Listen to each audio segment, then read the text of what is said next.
거지 집안 출신이 분수도 모르고 짝! 손자의 돌잔치 자리에서 며느리의 손바닥이 내 뺨을 강타했습니다. 사돈들과 친척들이 지켜보는 가운데 서울대 출신 검사인 며느리는 거침없이 소리쳤어요. 앞으로 우리 집 행사에 나타나지 마세요. 김치찌개 하나 가져간 것이 그렇게 큰 잘못이었을까요? 65세 시골 할머니에 불과한 저는 그저 고개만 숙일 뿐이었습니다. 하지만 며느리는 몰랐겠죠. 자신이 막뺨을 때린 그 할머니가 30년간 법조계를 움직여온 전설적인 인물이었다는 것을, 그리고 지금까지 조용히 숨겨두었던 진짜 모습을 드러낼 때가 왔다는 것을 말입니다. 이제 진짜 게임이 시작됩니다. 시작하기 전에 무료로 눌러주시는 구독과 좋아요, 알림 설정은 똑순이 사랑방에 큰 힘이 됩니다. 지금 어디서 듣고 계신지 댓글 달아주세요. 그럼 지금부터 이야기를 시작하겠습니다. 새벽 5시 김옥자는 부엌에서 김치찌개 냄새를 맡으며 만족스럽게 미소를 지었습니다. 오늘은 손자 영준이의 돌잔치가 있는 날이었어요. 며느리 지선이 준비한 음식이 부족할까봐 새벽부터 일어나 정성스럽게 끓인 김치찌개였습니다. 옥자는 3년 묵은 김치를 골라 쓰고 돼지고기도 기름기가 적당한 것으로 골라 넣었어요.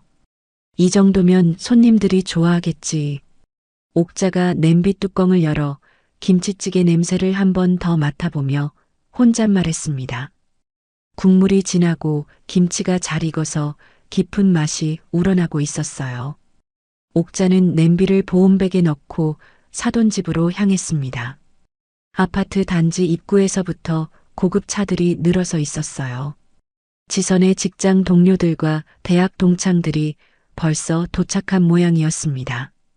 옥자는 냄비를 꽉 안고 엘리베이터에 올랐어요. 어머님, 뭘 또 이런 걸 가져오셨어요? 지선이 현관문을 열더니 옥자가 든 냄비를 보고 눈썹을 찌푸렸습니다. 지선의 목소리에는 짜증이 섞여 있었고 입가에는 불쾌한 표정이 역력했어요. 음식이 부족할까봐 김치찌개를 끓여왔어. 손님들이 많이 오신다고 했잖니. 옥자가 냄비를 들어 올리며 조심스럽게 말했습니다. 지선은 냄비를 받으려 하지도 않고 팔짱을 끼고 서 있었어요. 저희가 이미 충분히 준비했는데 왜 이런 촌스러운 음식을 가져오세요? 손님들이 뭐라고 생각하겠어요? 지선이 고개를 돌리며 차갑게 말했습니다. 지선의 눈빛에는 명백한 거부감이 드러나 있었어요. 옥자는 가슴이 답답해졌지만 참고 부엌으로 향했습니다. 부엌에 들어서자 호텔에서 주문한 듯한 고급 음식들이 정갈하게 늘어서 있었어요. 샐러드부터 스테이크, 새우튀김까지 화려한 서양식 요리들이 가득했습니다. 옥자는 구석진 곳에 김치찌개 냄비를 놓고 그릇에 덜어냈어요. 안녕하세요. 처음 뵙겠습니다. 손님들이 하나둘 옥자에게 인사를 건넸습니다. 지선의 직장 동료들과 대학 동창들로 보였어요. 모두들 깔끔한 정장 차림에 명품 가방을 들고 있었습니다. 아, 지선이 시어머님이세요. 한 여성이 옥자를 알아보며 정중하게 인사했습니다. 옥자는 고개를 숙이며 겸손하게 인사를 받았어요. 거실에서는 영준이를 둘러싸고 사진을 찍는 소리가 요란했습니다. 지선이 아기를 안고 포즈를 취하며 웃고 있었어요. 옥자는 멀찌감치 서서 그 모습을 바라봤습니다. 음식 드세요. 배고프시죠? 지선이 손님들에게 음식을 권했습니다. 사람들이 하나둘 음식을 가져다 먹기 시작했어요. 그런데 김치찌개를 맛본 한 손님이 갑자기 눈이 커졌습니다. 와, 이 김치찌개 진짜 맛있다. 이게 뭐예요? 손님이 김치찌개를 한 숟가락 더 떠먹으며 감탄사를 내뱉었습니다. 그 소리를 들은 다른 손님들도 하나둘 김치찌개를 맛보기 시작했어요. 정말이네요. 김치찌개가 이렇게 깊은 맛이 날 수가 있나요? 와, 김치가 정말 잘 익었어요. 어디서 파는 거예요? 집에서 끓인 건가요? 이 맛 정말 대단한데요. 손님들의 칭찬 소리가 거실에 울려 퍼졌습니다. 고급 호텔 음식보다 김치찌개에 더 관심을 보이는 사람들이 늘어났어요. 옥자는 부엌에서 그 소리를 들으며 조금씩 마음이 풀렸습니다. 하지만 지선의 표정은 점점 굳어지고 있었어요. 지선이 정성스럽게 주문한 비싼 음식들은 거들떠보지도 않고 김치찌개만 계속 떠먹는 손님들을 보며 지선의 얼굴이 붉어졌습니다. 지선아, 시어머니 요리 솜씨가 정말 좋으시네. 이런 김치찌개는 처음 먹어봐. 지선의 대학 동창이 김치찌개를 한 그릇 다 비우며 말했습니다. 지선이 입술을 꽉 깨물었어요. 시어머니께서 직접 만드신 거예요? 레시피 좀 알려주세요. 다른 손님이 눈을 반짝이며 물었습니다. 지선의 얼굴이 더욱 일그러졌어요. 아, 네. 저희 어머님이 만드신 거예요. 지선이 억지로 웃음을 지으며 대답했습니다. 하지만 지선의 눈빛은 차갑게 식어 있었어요. 어머님 정말 대단하세요. 이런 음식 해 드시는 시어머니 두신 지선이가 부럽네요. 또 다른 손님이 부러워하며 말했습니다. 지선의 손이 젓가락을 꽉 쥐고 있었어요. 손님들이 돌아간 후 정리를 하고 있을 때였습니다. 거실에는 지선의 부모인 이철호, 박영숙과 민수의 친척들 몇 명이 남아 있었어요. 지선이 갑자기 옥자에게 다가와 큰 소리를 냈습니다. 어머님, 도대체 왜 그런 촌스러운 음식을 가져오셔서 우리 체면을 깎아내리시는 거예요? 지선의 목소리가 거실에 울려 퍼졌습니다. 갑작스러운 지선의 폭발에 모든 사람들이 놀라며 지선을 바라봤어요. 손님들이 좋아하시던데? 옥자가 조심스럽게 말했습니다. 옥자는 손님들의 반응이 나쁘지 않았다고 생각했거든요. 좋아하긴요. 저희가 얼마나 정성스럽게 준비했는데 그런 거지 집안 음식을 가져와서 다 망쳐놨어요. 지선이 목소리를 높였습니다.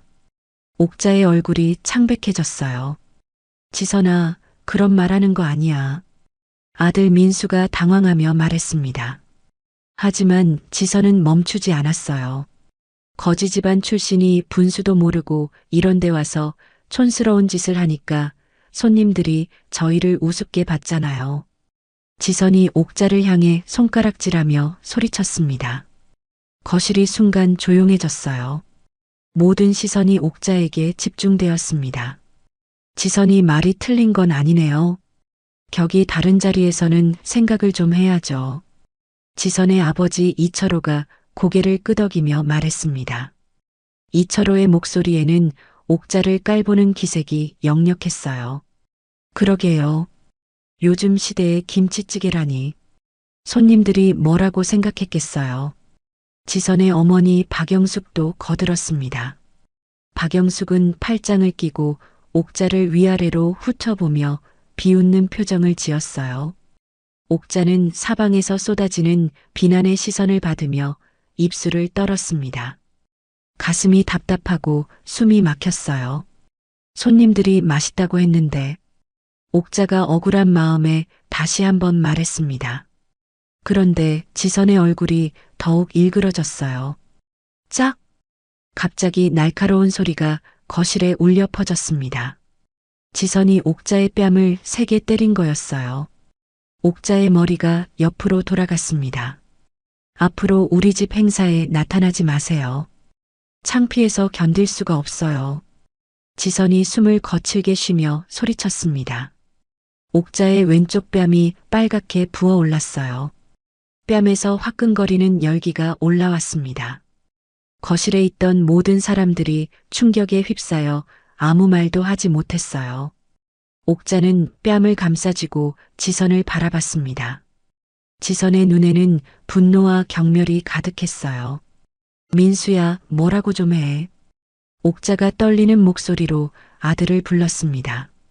민수는 아내와 어머니 사이에서 갈팡질팡하며 어쩔 줄 몰라 했어요. 어머니도 좀 생각해서 행동하셨어야죠. 민수가 결국 입을 열었습니다. 옥자의 눈이 커졌어요. 지선이 말이 맞아요. 어머니가 먼저 잘못하신 것 아니에요? 요즘 세상에 그런 식으로 하시면. 민수가 아내 편을 들며 말했습니다. 옥자는 아들마저 지선의 편에 서는 모습을 보며 절망감을 느꼈어요. 그래, 며느리 말이 맞다. 시대가 바뀌었는데. 민수의 삼촌이 고개를 끄덕이며 말했습니다. 요즘 젊은 사람들 체면도 생각해야지. 무작정 옛날 방식대로 하면 안 되지. 민수의 고모도 거들었습니다. 옥자는 사방에서 쏟아지는 비난의 시선을 받으며 서 있었어요. 모든 사람들이 자신을 탓하고 있었습니다. 평생 가족을 위해 살아온 자신이 하루아침에 가족들의 짐이 되어버린 기분이었어요. 옥자가 아무 말 없이 현관문을 향해 걸어갔습니다. 지선이 팔짱을 끼고 옥자의 뒷모습을 냉정하게 바라봤어요. 앞으로는 이런 일 없도록 해요. 저희도 체면이 있어요. 지선이 옥자의 등 뒤로 차가운 목소리를 던졌습니다. 옥자는 대답하지 않고 현관문을 열었어요. 집으로 돌아가는 길에 옥자의 뺨은 계속 욱신거렸습니다. 65년을 살아오면서 이런 모욕을 당해본 적이 없었어요. 특히 사돈들과 친척들이 보는 앞에서 뺨을 맞는다는 것은 상상도 할 수 없었습니다. 집에 도착한 옥자는 거울 앞에 서서 자신의 얼굴을 바라봤습니다. 왼쪽 뺨이 빨갛게 부어 있고 손가락 자국이 선명하게 남아 있었어요. 옥자는 찬물에 수건을 적셔 뺨에 대고 있었습니다. 그날 밤 옥자는 잠들지 못하고 천장을 바라보며 누워 있었습니다. 지선과 결혼한 지 3년이 흘렀지만 이런 모욕은 처음이었어요. 하지만 돌이켜보니 지선의 무시와 모멸은 결혼 첫날부터 시작되었습니다. 촌스럽고 가난한 집이네요. 이런 데서 어떻게 살아요? 지선이 처음 시댁에 왔을 때 한 말이 떠올랐습니다. 명절 때마다 이런 허름한 집에 오기 싫다고 중얼거리던 지선의 모습도 생각났어요. 옥자가 정성스럽게 차린 음식을 먹을 수 없다며 거부하던 일들도 떠올랐습니다. 손님들 앞에서 시어머니는 요리도 제대로 못한다며 창피를 주던 일들도 기억났어요. 시골 출신이라 세상 물정을 몰라요. 교육을 제대로 못 받아서 그래요. 지선이 친구들 앞에서 옥자를 두고 한 말들이 하나씩 떠올랐습니다. 옥자는 가족의 화목을 위해 모든 것을 참아왔어요. 며느리가 적응할 시간이 필요하다고 생각했습니다. 하지만 오늘은 달랐어요. 사돈들과 친척들이 보는 앞에서 뺨을 맞는 것은 견딜 수 있는 선을 넘었습니다. 더욱이 아들마저 지선의 편에 서는 것을 보며 옥자는 완전히 고립되었다는 것을 깨달았어요. 옥자가 침대에서 일어나 서랍을 열었습니다. 서랍 깊숙한 곳에서 오래된 명함 몇 장이 나왔어요. 30년 전 삼성 법무팀에서 근무할 때 받은 명함들이었습니다. 대법원 판사, 검찰청장, 법무법인 대표들의 명함이 하나씩 나왔어요. 옥자는 명함들을 하나씩 들여다보며 기억을 되살렸습니다. 그때 자신이 얼마나 많은 사람들을 도와주었는지, 얼마나 많은 사람들이 자신을 존경했는지 떠올랐어요. 김옥자 선배님, 평생 은혜 잊지 않겠습니다. 선배님 덕분에 오늘의 제가 있습니다. 후배들이 했던 말들이 귓가에 울렸습니다. 하지만 지금 옥자는 거지 집안 출신이라는 말을 들으며 뺨을 맞는 처지가 되어 있었어요. 새벽 4시가 되어서야 옥자는 차가운 결심을 품고 명함들을 서랍에 넣었습니다. 30년 동안 봉인해 두었던 또 다른 자신을 꺼낼 때가 왔다는 것을 직감했어요. 옥자의 눈빛이 차갑게 변했습니다. 이제는 더 이상 참지 않기로 했어요.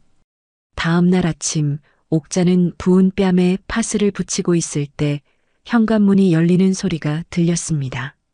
민수가 들어오더니 거실에 털썩 주저앉으며 한숨을 내쉬었어요. 옥자는 파스를 붙인 채로 부엌에서 나와 민수를 바라봤습니다. 어머니, 민수가 무거운 목소리로 옥자를 불렀습니다. 옥자는 아들이 자신을 위로하러 온 줄 알고 마음이 조금 풀렸어요. 어머니, 지선이한테 사과하세요. 민수가 고개를 숙이며 말했습니다. 옥자는 귀를 의심했어요. 뭐라고? 지선이가 화가 많이 났어요. 어머니가 먼저 사과하시면 이 일은 넘어갈 수 있을 거예요. 민수가 옥자의 눈을 피하며 말했습니다. 옥자는 아들의 말을 듣고 가슴이 철렁 내려앉았어요. 민수야, 누가 누구한테 사과해야 하는 거니? 내가 뺨을 맞았는데. 옥자가 떨리는 목소리로 파스가 붙은 뺨을 가리키며 말했습니다. 그래도 어머니가 먼저 잘못하신 거 아니에요? 분위기 파악도 못하시고. 민수가 짜증을 내며 말했습니다. 옥자는 아들이 완전히 며느리 편에 서 있다는 것을 깨달았어요. 난 손님들이 맛있게 먹어서 기뻤는데. 옥자가 억울한 마음에 말했습니다. 그게 문제라니까요. 지선이가 얼마나 정성스럽게 준비했는데 어머니가 김치찌개 가져가서 다 망친 거예요. 민수가 목소리를 높였습니다. 옥자는 아들의 차가운 말투에 몸서리가 쳤어요. 지선이 말이 맞아요. 어머니가 좀 생각해서 행동하셨어야죠. 민수가 팔짱을 끼며 말했습니다. 옥자의 눈에 눈물이 고였어요. 그럼 내가 잘못했다는 거니? 당연하죠. 어머니 때문에 우리 부부가 파경에 이를 수도 있어요. 민수가 단호하게 말했습니다. 옥자는 아들이 이렇게까지 변했다는 것에 충격을 받았어요.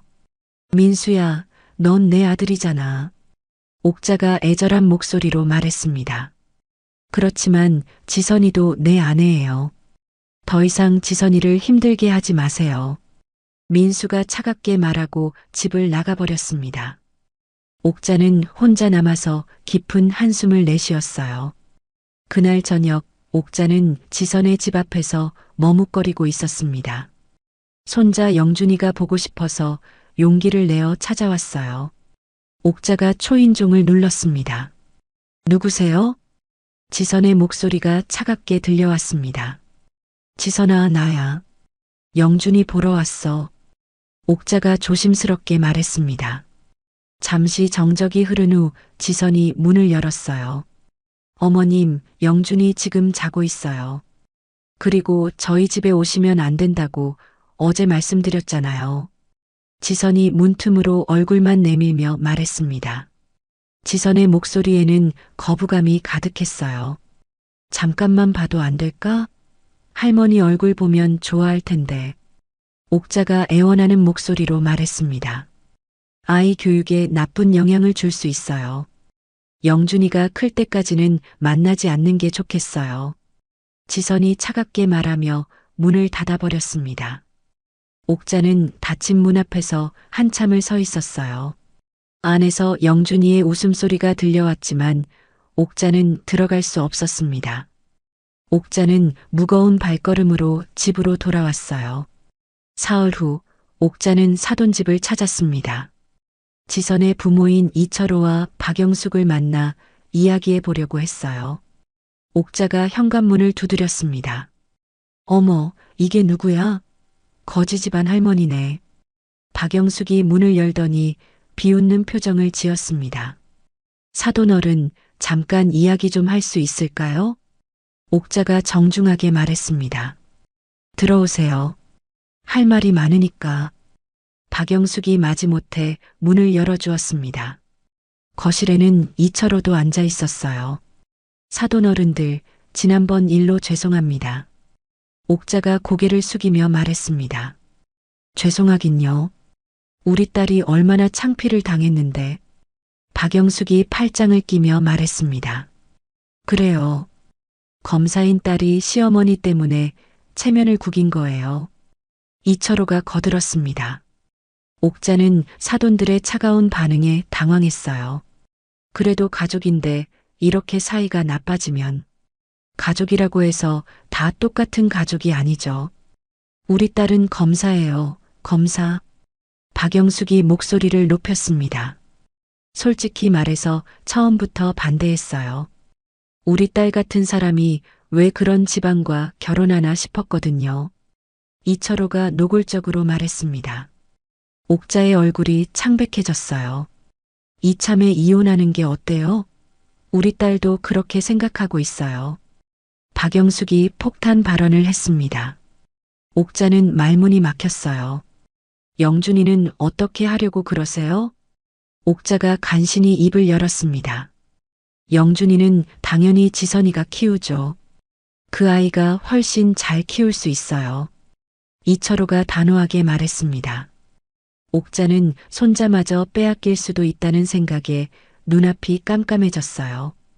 손자는 할머니도 볼 권리가 있는데 무슨 권리요? 이런 식으로 나오시는 할머니한테 무슨 권리가 있어요? 박영숙이 콧방귀를 뀌며 말했습니다. 옥자는 더 이상 할 말이 없어서 집으로 돌아왔어요. 동네에서는 벌써 소문이 퍼지기 시작했습니다. 옥자가 슈퍼마켓에 갔을 때 동네 아줌마들이 수군거리는 소리가 들렸어요. 김옥자 씨네 며느리가 검사라면서? 맞아. 그런데 시어머니가 말썽을 부렸나 봐. 며느리도 감당 못하는 시어머니래. 검사 며느리가 시어머니를 포기했다니까. 옥자는 귓속이 화끈거려서 급히 물건을 사고 나왔습니다. 평생 모범적으로 살아온 자신이 동네 사람들 입방아에 오르내리는 게 견딜 수 없었어요. 일주일 후 지선이 갑자기 옥자의 집에 찾아왔습니다. 옥자가 문을 열자 지선이 당당하게 들어왔어요. 어머님, 이제 결정하셔야 해요. 지선이 거실에 앉으며 말했습니다. 지선의 목소리에는 협박하는 기색이 역력했어요. 무슨 결정? 이 낡은 집을 팔고 요양원에 들어가세요. 지선이 집안을 둘러보며 코웃음을 쳤습니다. 옥자는 지선의 말에 경악했어요. 갑자기 왜 그런 소리를 하니? 갑자기가 아니에요. 어머님이 계속 이런 식으로 나오시니까 어쩔 수 없잖아요. 지선이 다리를 꼬며 말했습니다. 이 집은 내가 평생 살던 집인데. 옥자가 떨리는 목소리로 말했습니다. 그렇게 고집만 부리실 거예요? 법적으로 강제할 수도 있어요. 지선이 위협적으로 말했습니다. 옥자는 며느리의 무서운 모습에 소름이 돋았어요. 그때 민수도 들어왔습니다. 어머니, 지선이 말이 맞아요. 이제 나이도 드셨고. 민수가 아내 편을 들며 말했습니다. 민수야, 네가 왜 이런 말을 하니? 어머니 때문에 우리 부부가 파경에 이를 수도 있어요. 이해해 주세요. 민수가 짜증을 내며 말했습니다. 옥자는 아들마저 완전히 지선 편에 써버린 것을 보며 절망했어요. 지선이 갑자기 일어나더니 옥자가 아끼는 화분들이 놓인 베란다로 갔습니다. 이런 지저분한 것들 때문에 집이 더러워져요. 지선이 화분 하나를 발로 차버렸습니다. 화분이 깨지면서 흙이 사방으로 흩어졌어요. 야, 그만해. 옥자가 소리쳤지만 지선은 멈추지 않았습니다. 이런 촌스러운 것들은 다 치워야 해요. 지선이 또 다른 화분을 발로 찼습니다. 옥자가 기르던 국화꽃이 산산조각 났어요. 그만하라니까. 옥자가 지선의 팔을 붙잡으며 말했습니다. 손 떼세요. 더러워요. 지선이 옥자의 손을 뿌리치며 소리쳤습니다. 옥자는 며느리의 잔인한 모습에 충격을 받았어요. 어머니, 지선이가 화났잖아요. 왜 자꾸 건드리세요? 민수가 오히려 어머니를 나무랐습니다. 옥자는 아들이 자신보다 아내를 선택한 것에 마음이 찢어졌어요. 절망한 옥자는 은행에 가서 평생 모아둔 적금을 해약했습니다. 3천만 원이 들어있던 통장이었어요. 옥자가 그 돈을 들고 지선에게 갔습니다. 지선아, 이 돈이라도 받고 우리를 내버려둬. 옥자가 통장을 내밀며 애원했습니다. 이런 푼돈으로 뭘 하겠다고 그러세요? 지선이 통장을 보지도 않고 비웃었습니다. 3천만 원인데. 3천만 원이요? 우리가 한 달에 쓰는 돈도 안 되는데요. 지선이 코웃음을 쳤습니다. 옥자는 자신의 평생 저축이 이렇게 무시당하는 것에 분노했어요. 그럼 어떻게 하면 되니? 진짜 요양원 들어가시든가 아니면 우리 앞에서 영영 사라지세요. 지선이 차갑게 말하고 나가버렸습니다. 옥자는 혼자 남아서 깨진 화분들을 바라보며 눈물을 흘렸어요. 그날 밤 옥자는 서랍을 뒤지다가 오래된 명함들을 다시 발견했습니다. 30년 전 법무팀에서 받은 명함들이었어요. 옥자는 명함들을 하나씩 들여다보며 생각에 잠겼습니다. 최재훈 판사의 명함이 눈에 들어왔어요. 대학 동창이자 지금은 대법원 판사가 된 사람이었습니다. 옥자는 명함을 오랫동안 바라보며 무언가를 결심하는 듯 했어요. 이제 정말 마지막이구나. 옥자가 중얼거리며 명함을 가슴에 품었습니다. 30년간 숨겨온 자신의 정체를 드러낼 때가 왔다는 것을 느꼈어요. 그 다음 날 오후 옥자는 마당에서 지선이 깨뜨린 화분 조각들을 주워 담고 있었습니다. 깨진 도자기 파편들이 햇빛에 반짝이며 옥자의 마음처럼 산산조각 나 있었어요. 옥자는 무릎을 꿇고 흙을 긁어 모으며 한숨을 내쉬었습니다. 그때 집 앞에 검은색 고급 승용차 한 대가 천천히 멈춰 섰어요. 차 문이 열리더니 정장을 깔끔하게 차려입은 중년 남성이 내렸습니다. 옥자는 고개를 들어 그 사람을 바라봤어요. 옥자 선배님? 남자가 조심스럽게 말했습니다. 옥자는 그 목소리를 듣는 순간 깜짝 놀라 일어섰어요. 재훈아? 맞습니다. 최재훈입니다. 최재훈이 깍듯하게 인사하며 다가왔습니다. 옥자는 30년 만에 만나는 대학 동창의 모습에 당황했어요. 법조계 은퇴식에서 선배님 소식을 들었는데 안부가 궁금해서 찾아왔습니다. 최재훈이 정중한 목소리로 말했습니다. 옥자는 손에 묻은 흙을 털어내며 어쩔 줄 몰라 했어요. 그냥 평범하게 살고 있어. 옥자가 어색하게 웃으며 대답했습니다. 최재훈의 시선이 옥자의 뺨에 붙은 파스와 마당에 흩어진 화분 조각들을 훑쳤어요. 선배님, 혹시 무슨 일이 있으셨나요? 최재훈이 조심스럽게 물었습니다. 옥자는 고개를 돌리며 대답을 피하려 했어요. 아니야, 별일 없어. 그냥 화분이 깨져서. 집 안에서 이야기할까요? 밖에서 서 있기 뭐하니까. 최재훈이 제안했습니다. 옥자는 망설이다가 고개를 끄덕였어요. 거실에 앉은 최재훈은 옥자의 얼굴을 자세히 살펴봤습니다. 파스가 붙은 뺨과 초췌한 모습이 눈에 들어왔어요. 선배님, 정말 무슨 일 있으신 거 아니에요?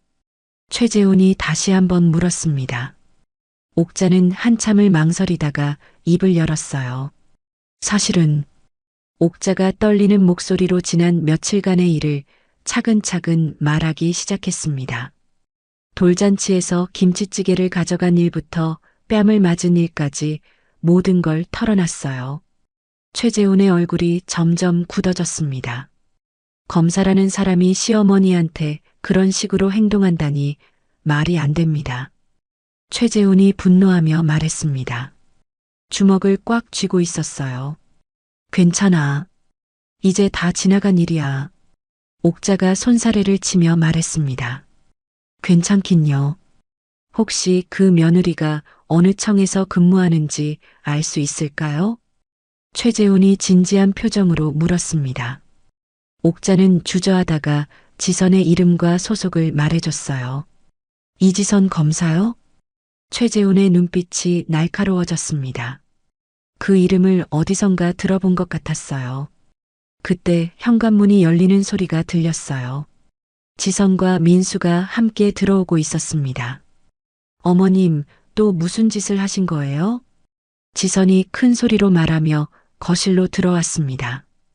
그런데 거실에 앉아 있는 최재훈을 보고 표정이 굳었어요. 민수도 낯선 사람을 보고 당황했습니다. 안녕하세요. 최재훈이 일어나서 정중하게 인사했습니다.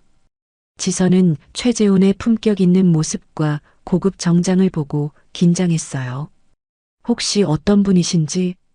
지선이 조심스럽게 물었습니다. 대법원 판사 최재훈입니다. 최재훈이 명함을 건네며 말했습니다. 지선의 얼굴이 창백해졌어요. 네, 대법원 판사님이요? 지선이 떨리는 목소리로 되물었습니다. 민수도 놀라서 어쩔 줄 몰라 했어요. 어머니, 어떻게 알게 되신 분이세요? 민수가 옥자에게 물었습니다. 그냥 옛 지인이야. 옥자가 간단하게 대답했습니다. 지선은 시어머니가 대법원 판사와 아는 사이라는 것에 당황했어요. 선배님과는 대학교 동창 사이입니다. 최재훈이 설명했습니다. 지선의 머릿속이 복잡해졌어요. 아, 그러시군요. 저는 이지선 검사입니다. 지선이 어색하게 인사했습니다. 검사님이시군요. 어느 청에서 근무하시는지? 최재훈이 관심 있게 물었습니다. 서울중앙지검입니다. 지선이 대답했습니다. 최재훈이 고개를 끄덕이며 지선을 바라봤어요. 그런데 어머님 뺨은 왜 그러세요? 최재훈이 옥자의 뺨을 가리키며 물었습니다. 지선이 움찔했어요. 그게 옥자가 말하려는데 지선이 재빨리 끼어들었습니다. 넘어져서 다치셨어요. 지선이 거짓말을 했습니다. 최재훈은 지선의 말을 의심스럽게 바라봤어요. 그런가요? 조심하셔야겠네요. 최재훈이 의미심장하게 말했습니다. 분위기가 어색해졌어요. 그럼 이만 가보겠습니다. 선배님 연락드리겠습니다. 최재훈이 일어나며 말했습니다. 고마워, 재훈아. 옥자가 문까지 배웅했습니다. 최재훈이 떠난 후 지선은 불안해하기 시작했어요. 시어머니가 대법원 판사와 아는 사이라는 것이 믿기지 않았습니다. 어머님, 정말 그분과 대학교 동창이세요? 민수가 물었습니다. 응, 같이 다녔어. 옥자가 담담하게 대답했습니다. 지선은 여전히 의심스러운 눈으로 옥자를 바라봤어요. 설마 이 할머니가 대법원 판사와 친분이 있을 리가. 지선이 혼잣말처럼 중얼거렸습니다. 하지만 마음 한편으로는 불안감이 엄습했어요. 혹시나 하는 마음에 조금 조심해야겠다는 생각이 들었습니다. 그날 저녁 옥자의 휴대전화가 울렸어요. 최재훈에게서 온 전화였습니다. 선배님, 내일 시간이 되시면 사무실로 오셔서 자세한 이야기를 나눠볼까요? 최재훈이 제안했습니다. 옥자는 한참을 고민했어요. 괜찮을까? 물론입니다. 선배님을 뵙고 싶어 하는 사람들이 많아요. 최재훈의 말에 옥자는 용기를 냈습니다. 그럼 내일 오후에 갈게. 알겠습니다. 주소 문자로 보내드리겠습니다. 전화를 끊은 후 옥자는 깊은 생각에 잠겼어요. 지선은 옆방에서 옥자의 통화를 엿듣고 있었습니다. 시어머니가 대법원 판사와 전화 통화를 한다는 것이 이상했어요. 정말 단순한 동창 사이일까? 지선이 의심스러워했습니다. 하지만 여전히 촌부 시어머니가 그런 높은 사람과 특별한 관계일 거라는 생각은 하지 못했어요. 그냥 옛날에 잠깐 알던 사이겠지. 지선이 스스로를 안심시켰습니다. 그날 밤 옥자는 침실에서 오래된 서류들을 꺼내봤어요. 30년 전 삼성 법무팀에서 근무하던 시절의 자료들이었습니다. 각종 표창장과 감사장이 나왔어요. 법무 발전에 기여한 공로라고 적힌 상장도 있었습니다. 옥자는 후배들과 찍은 사진들도 하나씩 들여다봤어요. 지금은 모두 법조계 주요 인물들이 된 사람들이었습니다. 검찰청장, 대법관들과 함께 찍은 사진도 있었어요. 모두들 옥자를 존경하는 눈빛으로 바라보고 있었습니다. 내가 이렇게 많은 사람들을 도왔구나. 옥자가 중얼거렸습니다. 자신이 얼마나 많은 법조인들을 길러냈는지 새삼 깨달았어요. 옥자는 명함들도 다시 한번 정리했습니다.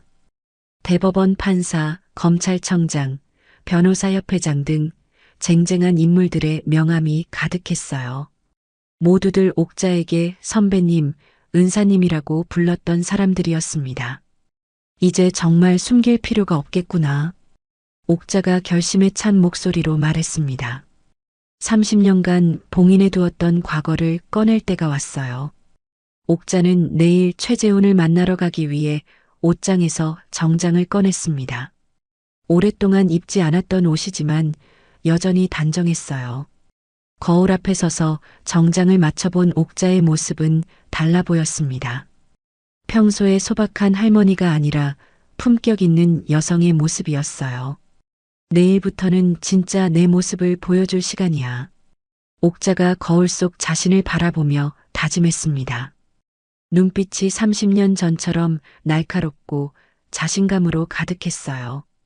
다음 날 오전, 옥자는 30년 만에 정장을 차려입고 거울 앞에 섰습니다. 검은색 정장에 진주 목걸이를 착용한 모습은 평소의 소박한 할머니와는 완전히 달랐어요. 옥자는 거울 속 자신을 바라보며 깊은 숨을 들이쉬었습니다. 이제 진짜 내 모습을 보여줄 시간이야. 옥자가 중얼거리며 핸드백을 들었습니다. 가방 안에는 30년 전 명함들과 각종 증명서들이 들어 있었어요. 최재훈의 사무실이 있는 대법원 건물 앞에서 옥자는 잠시 멈춰 섰습니다. 위험 있는 건물을 올려다보니 젊은 시절의 기억이 되살아났어요. 옥자는 당당한 걸음으로 건물 안으로 들어갔습니다. 김옥자 선배님 맞으시죠? 로비에서 최재훈이 옥자를 맞이했습니다. 정장을 입은 옥자의 모습을 보고 최재훈도 놀란 표정을 지었어요. 재훈아, 고마워. 옥자가 품격 있는 목소리로 인사했습니다. 그 순간 옥자의 분위기가 완전히 바뀌어 있었어요. 선배님, 몇 분 모셔와도 될까요? 선배님을 꼭 뵙고 싶어 하시는 분들이 계세요. 최재훈이 조심스럽게 말했습니다. 누구인데? 검찰청장님과 대법관님들이세요. 모두 선배님 이야기를 많이 들어서 뵙고 싶어 하셨어요. 최재훈의 설명에 옥자는 고개를 끄덕였습니다. 회의실 문이 열리자 여러 명이 일제히 일어났습니다. 현직 검찰청장과 대법관 3명, 그리고 법무부 차관까지 모여 있었어요. 옥자는 당당하게 회의실로 들어갔습니다. 여러분, 삼성 법무팀에서 30년간 수많은 법조인들을 길러내신 김옥자 선배님을 소개합니다. 최재훈이 정중하게 소개했습니다. 모든 사람들이 깊은 인사를 올렸어요. 김옥자 선배님, 정말 뵙게 되어 영광입니다. 검찰청장이 앞으로 나와 정중하게 인사했습니다. 선배님께서 키워내신 후배들이 지금 법조계 곳곳에서 활약하고 있습니다. 정말 감사드립니다. 대법관 중 한 명이 감격한 목소리로 말했습니다.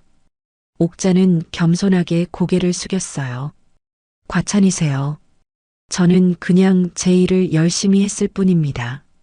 옥자가 온화한 미소를 지으며 말했습니다. 그 순간 회의실 분위기가 더욱 따뜻해졌어요. 선배님, 은퇴 후에는 어떻게 지내고 계신가요? 법무부 차관이 궁금해하며 물었습니다. 은퇴 후에는 조용히 살고 싶어 정체를 숨기고 지냈어요. 평범한 할머니로 살고 있었습니다. 옥자가 담담하게 대답했습니다. 사람들은 옥자의 겸손함에 더욱 감동했어요. 그런데 최재훈 판사님께서 선배님이 어려움을 겪고 계신다고 하던데 검찰청장이 관심 있게 물었습니다. 옥자는 잠시 망설이다가 지선의 이름을 말했어요. 혹시 며느리가 이지선 검사인데 아시나요? 옥자의 말에 검찰청장의 표정이 굳어졌습니다. 다른 사람들도 서로 눈빛을 주고받았어요. 선배님, 그 검사는 현재 내부 감찰 대상자입니다. 검찰청장이 조심스럽게 말했습니다. 감찰 대상이요? 옥자가 놀란 표정으로 되물었습니다. 여러 의혹을 받고 있는 상황입니다. 사건 처리 과정에서 문제가 있었다는 제보가 계속 들어오고 있어요. 검찰청장이 구체적으로 설명했습니다. 옥자는 며느리가 그런 상황에 있다는 것을 처음 알았어요. 그런 사람이 선배님께 무례하게 굴었다니 말이 안 됩니다. 대법관이 붕괴하며 말했습니다. 선배님, 혹시 도움이 필요하시면 언제든지 연락하세요. 검찰청장이 자신의 개인 명함을 건네주었습니다. 다른 사람들도 하나씩 명함을 내밀었어요. 감사합니다. 하지만 가족 문제는 제가 알아서 해결할게요. 옥자가 정중하게 사양했습니다. 하지만 마음속으로는 강력한 지원군을 얻었다는 것을 느꼈어요. 선배님, 언제든지 연락 주세요. 우리는 모두 선배님의 후배들입니다. 최재훈이 진심 어린 목소리로 말했습니다. 모든 사람들이 고개를 끄덕였어요. 회의실을 나오며 옥자는 처음으로 자신의 진짜 모습을 되찾은 기분이었습니다. 30년간 숨겨둔 자신의 정체성을 확인하는 순간이었어요.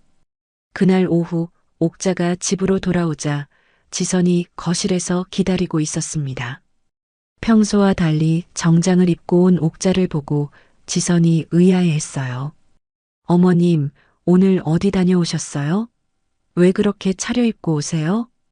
지선이 의심스러운 눈빛으로 질문했습니다. 옥자는 가방을 내려놓으며 담담하게 대답했어요. 시장에 다녀왔어. 시장에 그런 옷을 입고 가세요? 지선이 코웃음을 쳤습니다. 하지만 옥자의 달라진 분위기를 느끼고 조금 당황했어요. 어머님, 어제도 말씀드렸지만 내일까지 이사 준비 끝내세요. 지선이 여전히 강압적으로 말했습니다. 하지만 옥자는 더 이상 위축되지 않았어요.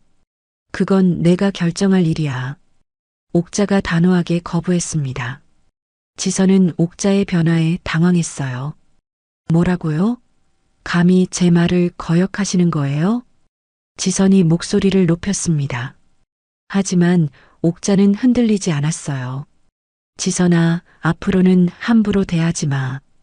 옥자가 조용하지만 위압적인 목소리로 경고했습니다.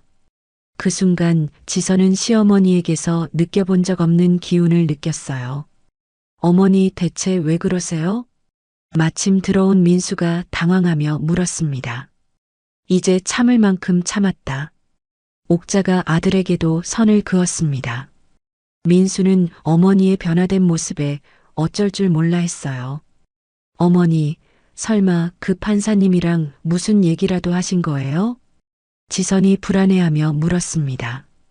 옥자는 의미심장한 미소를 지었어요. 별 얘기 안 했어. 그냥 옛날 이야기 좀 했지. 옥자의 답변에 지선은 더욱 불안해졌습니다. 뭔가 달라진 분위기를 감지했거든요. 그날 밤 옥자는 서재에서 지선에 대한 정보를 수집하기 시작했습니다. 30년간 법무팀에서 쌓은 조사 기법을 활용했어요. 인터넷 검색부터 시작해서 각종 공개 자료를 찾아봤습니다. 지선이 담당했던 주요 사건들의 목록을 정리했어요. 판결문과 신문 기사들을 하나씩 분석하기 시작했습니다. 옥자의 눈빛이 예전처럼 날카로워졌어요. 이상한 점들이 보이네. 옥자가 중얼거리며 메모를 했습니다. 지선이 담당한 여러 사건에서 의심스러운 부분들이 발견됐어요. 특히 금융사건 몇 건에서는 판결이 이상하게 가벼웠습니다. 피해 규모에 비해 처벌이 너무 약했어요. 옥자는 이런 패턴을 체계적으로 정리하기 시작했습니다. 이것들을 연결해보면 옥자가 사건들 사이의 연관성을 찾기 시작했습니다. 법무팀에서 30년간 쌓은 경험이 빛을 발하는 순간이었어요. 옥자는 노트북을 열고 엑셀 파일을 만들었습니다. 지선의 모든 담당 사건을 날짜 순으로 정리했어요. 각 사건의 특징과 의심스러운 점들을 세세하게 기록했습니다. 새벽이 될 때까지 작업을 계속한 옥자는 충격적인 패턴을 발견했습니다. 지선이 특정 업체나 인물들과 연관된 사건에서는 항상 관대한 처분을 내렸어요. 이건 단순한 실수가 아니야. 옥자가 확신에 찬 목소리로 말했습니다. 체계적이고 지속적인 패턴이 보였거든요. 옥자는 검찰청장의 명함을 꺼내봤습니다. 하지만 아직은 때가 아니라고 생각했어요. 더 확실한 증거를 모아야 했습니다. 30년간 키운 실력을 보여줄 시간이야. 옥자가 다짐하며 노트북을 닫았습니다. 이제 진짜 전쟁이 시작되는 거였어요. 일주일 후 옥자는 서재에서 지선의 담당 사건들을 분석한 결과를 정리하고 있었습니다. 책상 위에는 수십 장의 출력물과 메모지들이 체계적으로 정돈되어 있었어요. 옥자의 눈빛은 30년 전 법무팀에서 일할 때처럼 날카롭고 집중되어 있었습니다. 이제 확실해졌구나. 옥자가 마지막 페이지를 넘기며 중얼거렸습니다. 지선이 지난 3년간 담당한 20여 건의 사건 중에서 명백한 패턴을 발견했어요. 특정 대기업이나 유명 인사들이 연관된 사건에서는 항상 의심스럽게 가벼운 처벌이 내려졌습니다. 옥자는 가장 의심스러운 3건의 사건을 따로 분리해서 파일로 만들었어요. 첫 번째는 건설회사 회계 조작 사건이었습니다. 100억 원 규모의 횡령임에도 불구하고 집행유예로 끝났어요. 두 번째는 증권회사 불법 대출 사건으로 피해액이 50억 원인데도 벌금형만 받았습니다. 세 번째는 제약회사 임상시험 조작 사건이었는데 이것도 기소유예로 처리됐어요. 이 정도면 충분해. 옥자가 서류들을 깔끔하게 정리하며 말했습니다. 각 사건의 공통점과 의심스러운 부분들을 요약 정리서로 만들었어요. 30년간 법무팀에서 쌓은 노하우가 고스란히 드러나는 완벽한 보고서였습니다. 다음 날 오전 옥자는 최재훈에게 전화를 걸었습니다. 재훈아, 검찰청장님과 만날 수 있을까? 선배님, 무슨 일이신가요? 최재훈이 관심 있게 물었습니다. 지선이에 대한 중요한 정보가 있어. 직접 전달하고 싶어. 옥자의 진지한 목소리에 최재훈은 즉시 알아들었습니다. 알겠습니다. 오늘 오후에 자리를 마련하겠습니다. 그날 오후 옥자는 다시 한번 정장을 차려입고 검찰청을 향했습니다. 손에는 지선의 비리 증거들이 담긴 서류 가방을 들고 있었어요. 옥자의 표정은 숙연하면서도 의연했습니다. 검찰청장실에 들어선 옥자를 검찰청장이 직접 맞이했습니다. 김옥자 선배님, 귀한 걸음 해주셔서 감사합니다. 검찰청장이 깍듯하게 인사했습니다.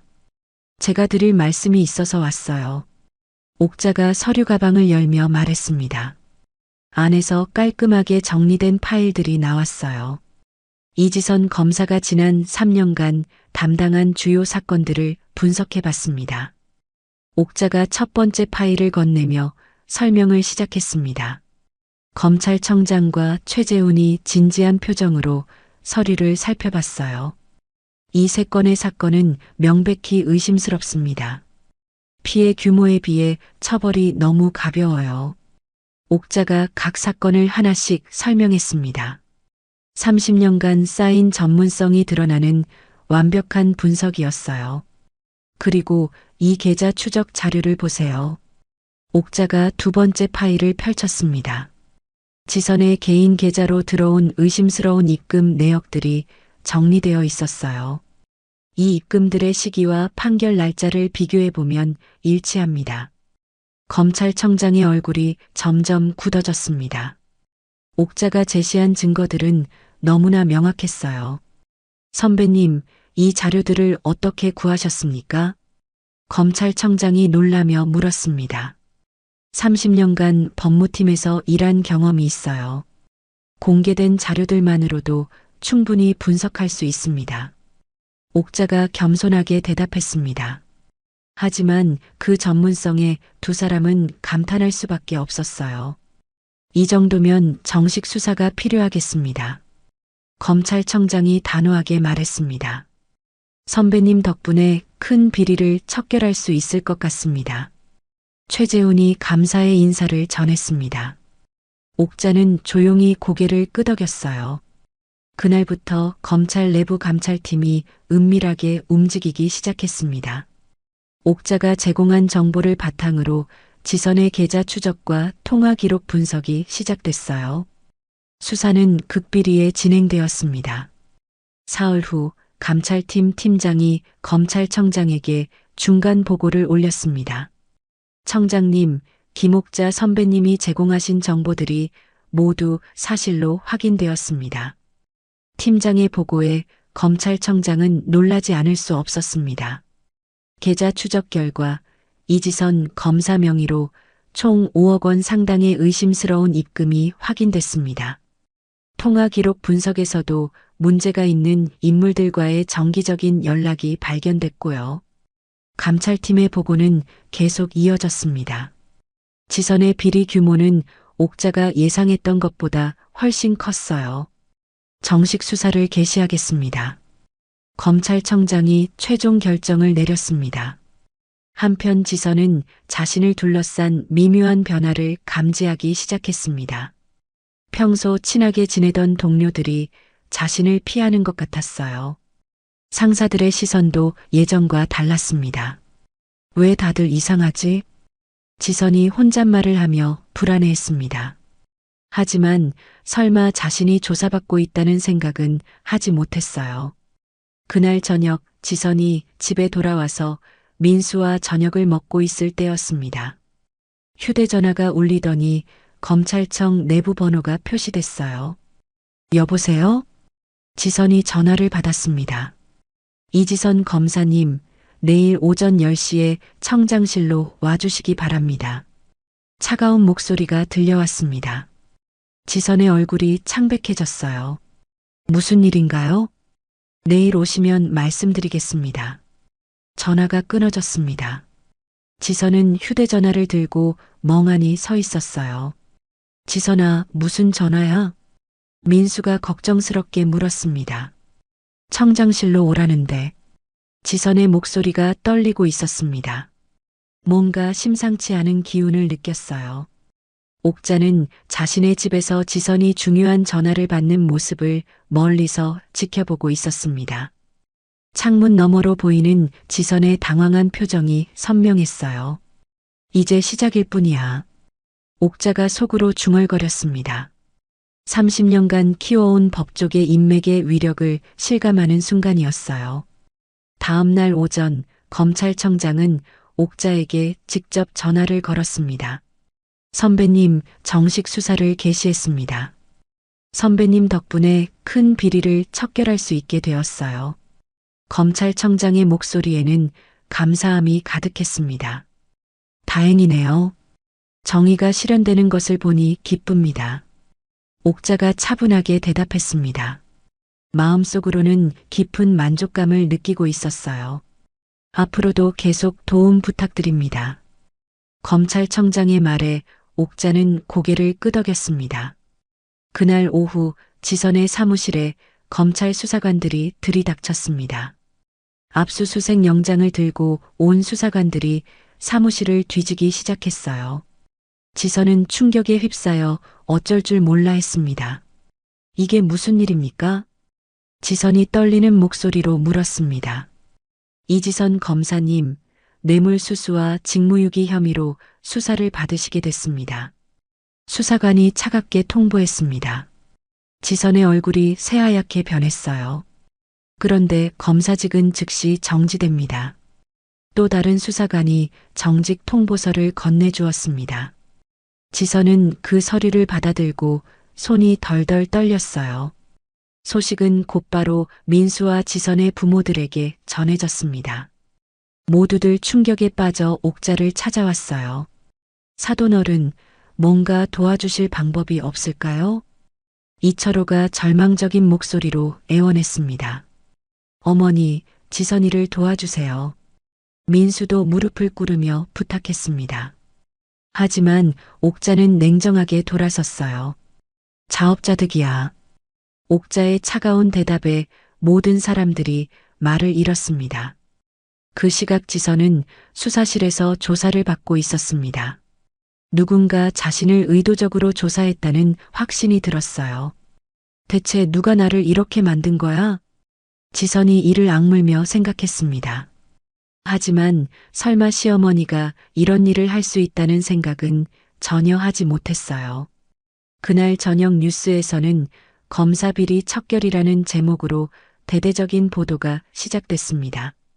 지선의 이름과 사진이 신문 일면에 실렸어요. 사회적으로 완전히 몰락한 순간이었습니다.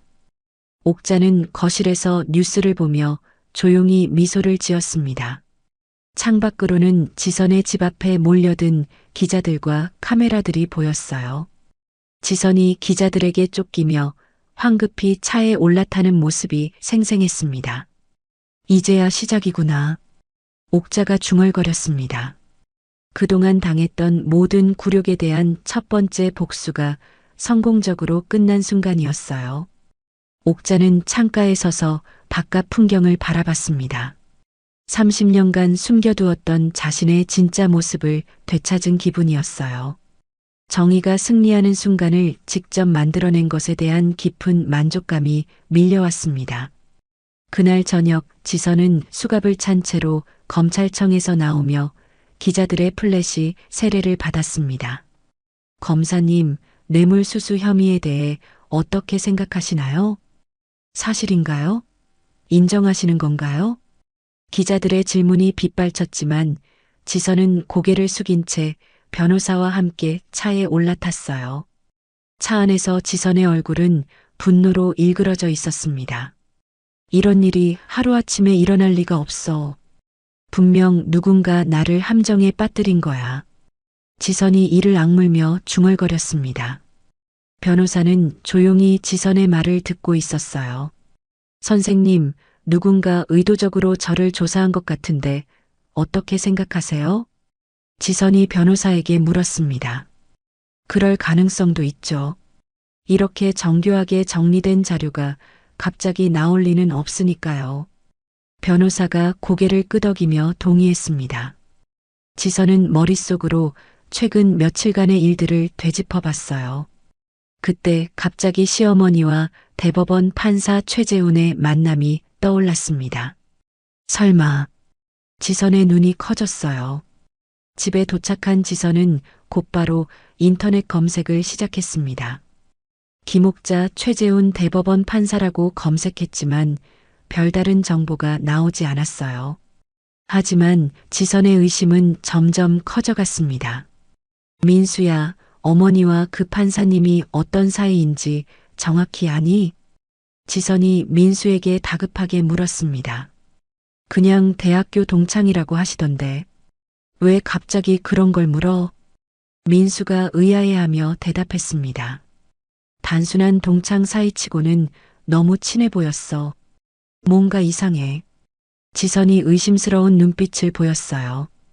다음 날 오전, 지선은 사설탐정사무소를 찾아갔습니다. 중년의 탐정이 지선을 맞이했어요. 어떤 일로 오셨나요? 탐정이 정중하게 물었습니다. 시어머니에 대해서 조사를 좀 해주세요. 김옥자라는 분인데 65세고요. 지선이 옥자의 인적사항을 알려주었습니다. 어떤 부분을 중점적으로 조사하길 원하시나요? 과거 경력이요. 특히 직장 생활과 인맥관계를 자세히 알아봐 주세요. 지선이 간절한 목소리로 부탁했습니다.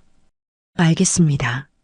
일주일 정도 시간을 주시면 상세한 보고서를 드리겠습니다. 탐정이 약속했습니다. 지선은 높은 조사비를 지불하고 탐정사무소를 나왔어요. 반드시 뭔가 나올 거야. 그 할머니가 단순한 시골 할머니일 리 없어. 지선이 확신에 찬 목소리로 혼잣말했습니다. 일주일 후 탐정이 두툼한 조사 보고서를 들고 지선을 찾아왔습니다. 부인, 정말 놀라운 결과가 나왔습니다. 탐정의 목소리에는 흥분이 섞여 있었어요. 지선이 급하게 보고서를 펼쳐봤습니다. 첫 페이지부터 충격적인 내용이 적혀 있었어요. 김옥자 65세 마이너스 삼성그룹 법무팀 30년 근무, 퇴직 당시 상무급, 법조계 인맥 현 검찰청장, 대법원 판사 다수, 법무부 차관 등과 긴밀한 관계. 별명 법조계의 어머니, 은사. 이게 뭐야? 지선이 경악하며 보고서를 읽어 내려갔습니다. 삼성 법무팀에서 30년간 근무하면서 수많은 법조인들을 지도하고 후원했다고 합니다.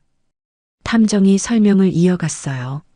현재 법조계 주요 인사들 대부분이 김옥자 씨의 제자나 후배라고 보시면 됩니다. 지선의 손이 덜덜 떨리기 시작했습니다. 그럼 내가 지금까지 법조계에서는 김옥자 씨를 극진히 모신다고 합니다. 은퇴 후에는 조용히 지내고 계셨지만 여전히 막강한 영향력을 갖고 계시죠. 탐정의 설명이 계속되었어요. 지선은 보고서를 보며 절망에 빠졌습니다. 자신이 그토록 무시하고 괴롭혔던 시어머니가 법조계의 거물이었던 거예요. 내가 얼마나 바보였나. 지선이 자리에서 일어나 창밖을 바라봤습니다. 분노와 절망이 뒤섞인 복잡한 감정이 몰려왔어요.